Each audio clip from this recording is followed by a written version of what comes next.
Today I'll be choosing my new putter out of this huge selection, but we'll also be explaining what you need to look out for when picking a flat stick. Now these are all the putters that I currently have, and I know what you're thinking, maybe it's just not enough. But I do have a few favorites which I'm going to be taking over to Arizona for an in-depth face-off. Now the chances are, unless you're a golf sociopath, you're not going to have this many putters to choose from. But if you need a new putter, what are the main questions that need answering? Firstly, you shouldn't base your selection purely on your golf handicap. The putter usually only moves this far back and this far through. But amazingly, only the very best golfers in the world find the center of the blade consistently. The data backs this up, so if you ever have a choice, I'd always recommend going for something which offers a lot of forgiveness. The reason for this is simply down to speed control. So putting comes down to essentially two things: the line, which is the direction a putt takes to the hole, and the length, which can also be thought of as pace or speed. Essentially, how much power is applied to the stroke. It's the length or speed of a putt which is the most important thing. Again, the data backs this up. If you have a more forgiving putter, less speed will be lost on off-center strikes. So what type of putters are there? So this is a pure blade design from Wilson, the BB02. It's something which has been around for, well, the best part of a century, if not longer. It is simplicity personified. It is just a milled bit of metal into this classic shape. This is the type of putter that you want to be using if you don't want to see any fuss behind the ball, but also if you're comfortable using a pure toe hang putter. So what do we mean by toe hang? Well, this Wilson putter, as you can see, the shaft intersects the club head directly onto the heel. Now, because of that and because of the way that this club head is weighted, the toe of the club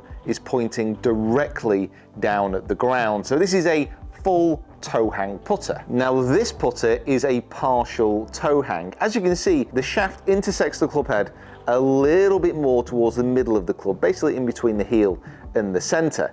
Now this is what causes that slight hang down there towards the ground. And finally, with this Cobra putter, you can see here how the shaft is much more aligned with the center of the club head, which helps cause this face balance design. Now you might be asking why all this is important, and it's fairly simple.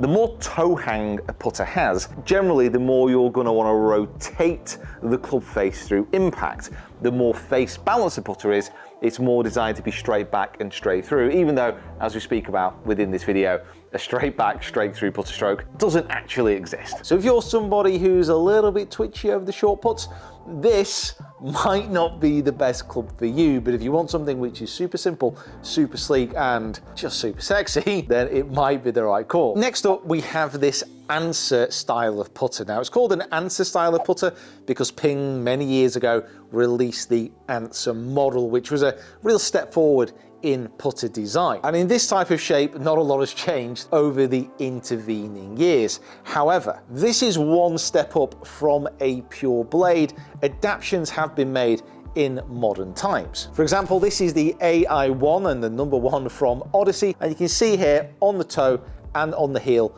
there are screw weights. This is to try and push the perimeter weighting to the outside of the clubs and therefore increase forgiveness. One reason many golfers like this type of design is because it is very simple. A slight toe hang on the blade, which requires a little bit more face rotation coming through impact, but it's not as extreme as a traditional blade. This is the type of putter you see used by players like Jordan Spieth. One of the very best putters in the world uses a Scotty Cameron version of this type of design. Next up, we're moving into the mallets, and this is a half moon design. As you can see, if this putter continued in its curvature, it would form a circle, it would form a sphere. Because it's cut in half, it's a half moon. This is a designer putter that I've personally used before, and I actually really like the look of. It just allows for a little bit more of an alignment aid to go on the back of the putter, and it also feels like there's a little bit more of a substantial mass behind the ball. Generally, with these half moon types of shape, we can also get a little bit more towards a face balance design. Again, this is something which I prefer because I like to have the feeling that the putter is moving a little bit straighter back and a little bit straighter through. Remember, with a mallet design, with any design of putter, there will be an arc on the stroke. So it will move slightly back on the inside to impact, to slightly back on the inside as you look down on the blade. Now we're onto the mallet-headed designs. Now, this is where we start to get some real beastie, chunky club heads. The advantage of these types of club is that it allows manufacturers to make them more forgiving, to push weight to the extremities, to increase the moment of inertia, increase the resistance to twisting, and increase overall forgiveness. It also allows for a little bit more experimental alignment aids on the top. I was using the 2-ball last year. That's a very classic example of a mallet-headed design. So if you're someone who struggles to line up putts, this might be the type of design for you. Also, if you're struggling with forgiveness, this might give you a few more options, but not quite as much forgiveness as the super mallets. Look at this absolute branding iron from Lab. It is quite literally almost the size of my head. As you start to move on to club heads which are this big, yes, you can have lots of different alignment aids, but this is all about inspiring confidence and increasing forgiveness when you hit a putt. A lot of people would consider this type of club as a last resort, something which you turn to when you've tried everything else and you're really struggling with your putting. I would advise you not to look at it like that. I would advise you to think of this club as you would a really forgiving driver. So if you struggle off the tee, there's no shame in putting in a very forgiving driver. If you're struggling on the greens, there is absolutely no shame in putting in a very forgiving putter. Generally, the forgiveness of a putter can be increased as the head gets larger. That's because manufacturers can push weight to the extremities and increase MOI, or moment of inertia. That is very simply resistance to twisting when the ball is struck. The more resistance it has to twisting, the more energy will be imparted on the ball, because the face will deflect less. Now, putters can come in a lot of different lengths. This is more of a standard design. So this is 34 inches, and most people will be using a putter between 33 and 36 inches in length. But you can also get putters such as Counterbalance, which have a longer grip, an arm lock which attaches to the lead arm, and also a broom handle. Now, I've used all of these putters, and I'd probably say the Counterbalance is one design which isn't looked at enough. Finally, something to pay very close attention to is the grip which is on your putter. So this is a standard pistol grip. This is a very common design, but the types of grip that you use, such as an arm lock, such as the Counterbalance, such as the broom handle, thicker grips, thinner grips, all these will mean that your hands are placed differently on the club. Now remember, your hands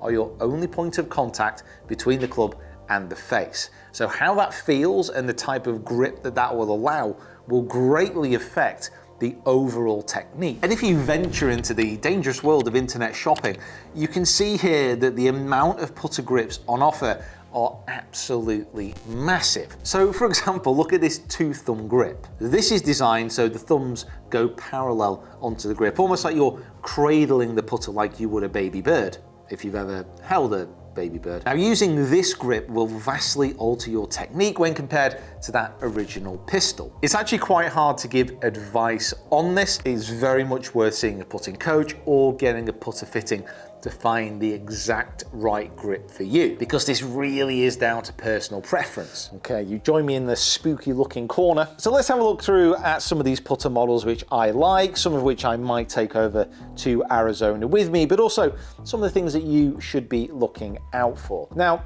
first of all, if I pull this Tri-Hot putter out from Odyssey, which is a few years old now, you'll notice here this white insert on the face.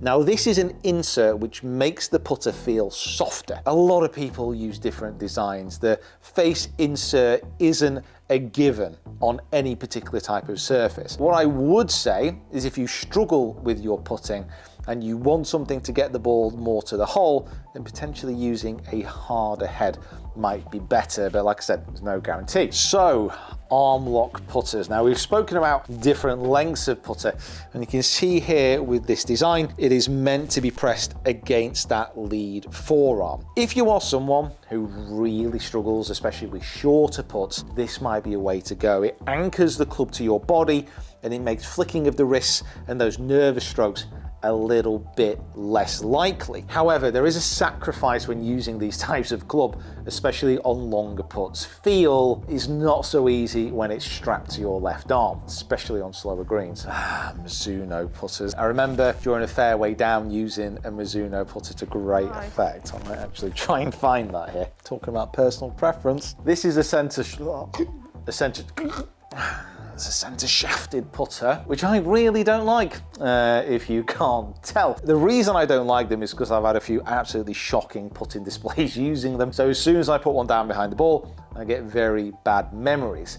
I also don't like these putters because they tend to twist around the shaft when struck off center very easily, so I wouldn't recommend it for many players. However, some people, when they align this putter behind the ball, because the shaft goes into the center of the club head, they feel that they can find the middle of the club a little bit easier. So yeah, if you want to go that way, it's fine, it's up to you, we just can't be friends anymore. Right, I think I should probably pick my favorites and head over to the sun. Hopefully it'll be sunny. And all of a sudden, we are here in the United States of America, 5,000 miles away from where we started recording this video. And the reason for that is very simple.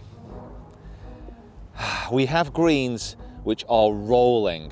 Not gonna lie, I'm at this point, I missed that. And from that mass of putters that we have, 5 have made it across the pond. And I'm very excited to test them out because they all offer something a little bit different. Now we're gonna be going through those differences, why I've selected them, and why I think one of these will be going into the bag. But I have to say, even after all the testing is done, there might be a little bit of a twist. For how square it sits behind the ball and the alignment alone, we have the Adele Array F3. For its simplicity, its name, and just how beautiful it looks behind the ball, we have the TPR Reserve from TaylorMade. Simply because of the memories, simply because I put it amazingly well with it in the past, we have a Mizuno M-Craft putter.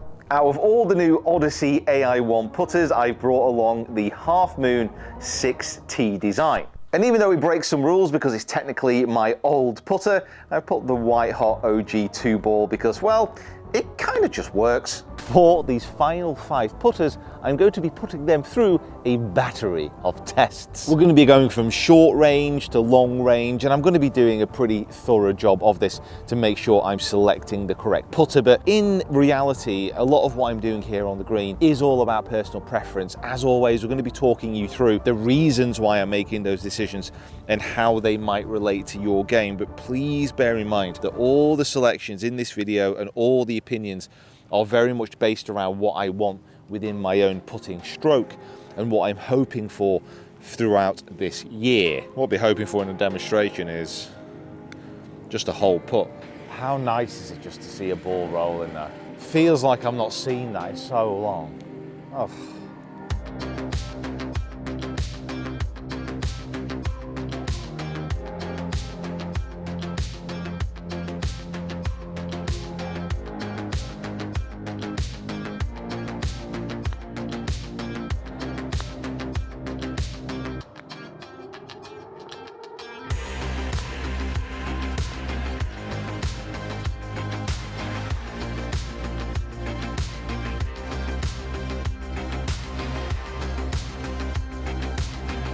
So first for the chopping block, I'm afraid it is the Adele. Now in initial testing, I did get the sensation that it was a little bit firm, but it did set up quite square. So maybe I could overcome a little bit of that trepidation I had about the overall feel of the club. But it really doesn't feel great to my hands. It feels very clicky, the sound of it's not very pleasant, and I just lost confidence with it almost instantly on these short putts, because on this type of distance around the pin, what I'm looking for here is just confidence. That's really what I need to be having on this length of putt. So the Adele is gone.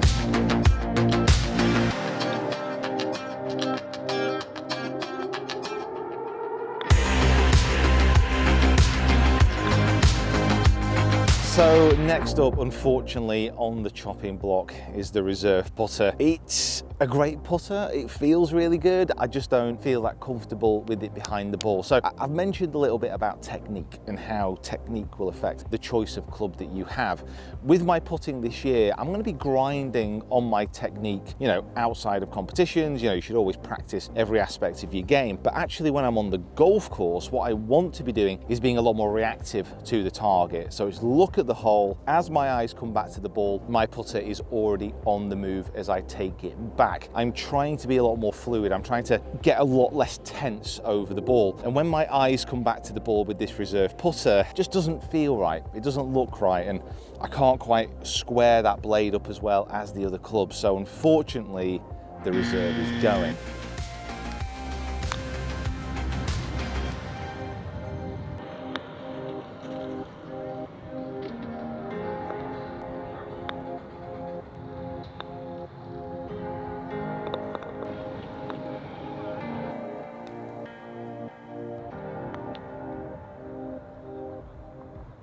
This is going to be a parting of sorrow. I don't want to see this putter go in many respects. The memories which it has given me over the last 6 months have been overwhelmingly positive. But it has to be said, as far as feel and as far as distance control, this isn't as good as the 2-ball and the Odyssey, so the Mizuno's going to have to go. But I think for a lot of people, this is a perfect example of, does the putter design actually matter? Because this is a milled putter. Yes, it's got a couple of weights in there to distribute MOI a little bit differently, but let's face it, it's a milled putter. There are a lot of these out there in the world. If you have confidence with something, it can make the biggest difference of all. Like, technology is a factor, technique is a factor as well, but everybody watching this knows, and everybody has seen players who really don't have the best putting stroke and yet can get the ball in the hole because they have confidence in their ability and have confidence in their club. So I would say that putter, out of mostly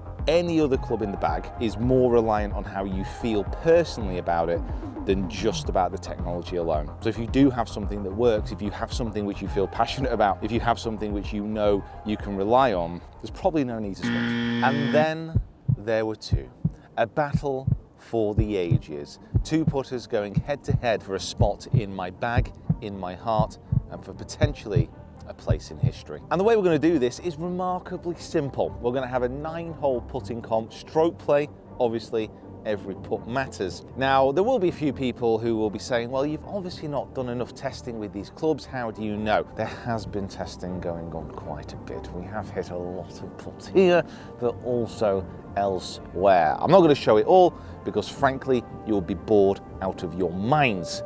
And remember, this is an information channel, but it's also built to entertain. Okay, here we go. Now, to make it a fair test, we're going to go around these 9 holes. They're all quite longish putts, finishing out every single shot. I'm going to be going alternate as well, so after the first putt, obviously I'll have a read on the second one, so just to keep it a little bit fair. I do have an early favourite out of these two, I must admit. We'll see what it's like at the end.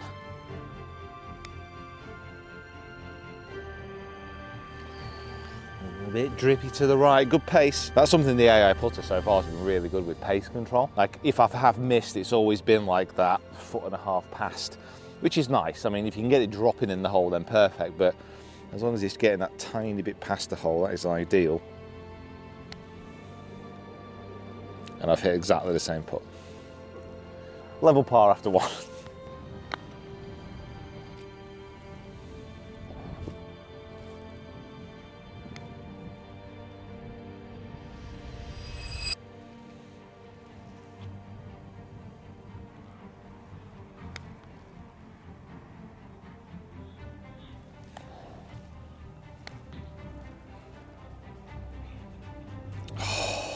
I knew it was a double break. That was a great read.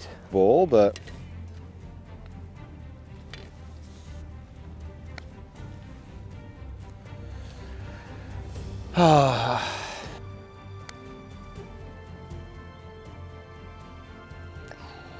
just the roll and the feel on this putter. I'm vibing with it.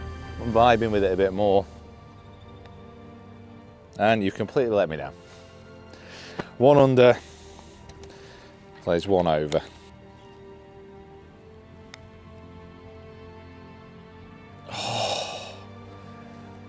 mean, wasn't it? Too much. But as I mentioned to begin with, it's these kind of putts which really need to be absolutely fantastic at this year, because during competitions, these 3-footers, I'm going to have hundreds of these. I'll do. This is an absolute beast to the back left. Again, just all about pace control. Hopefully this is going to leave me again with one of those shortish putts, those difficult putts. If it goes in, then that's a big bonus.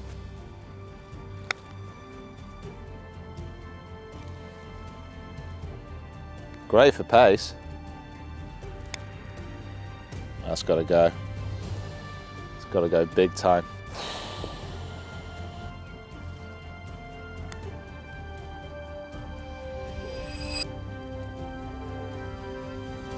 Pressure back on the 2-ball.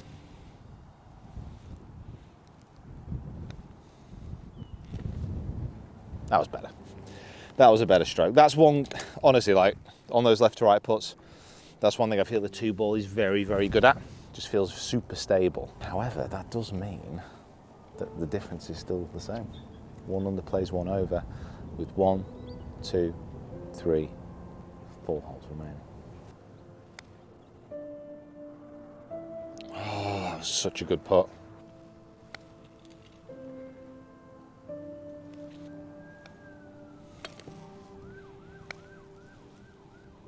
Oh, it's a great line. Wow. It's literally the best line I've ever hit in my life.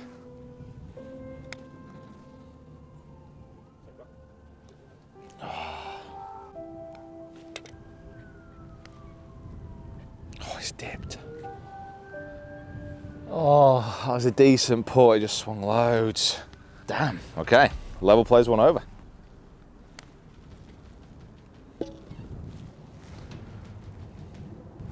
Okay.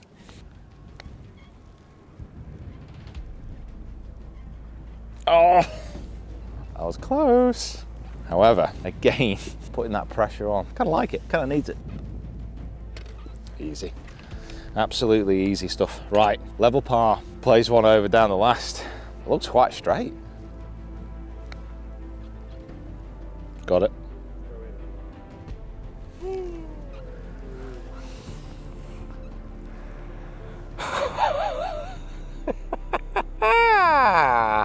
Woo. Right around the ring. That could be it. All I need really is just a 2-putt, and the AI is in the bag. I kind of fancy finishing this with style.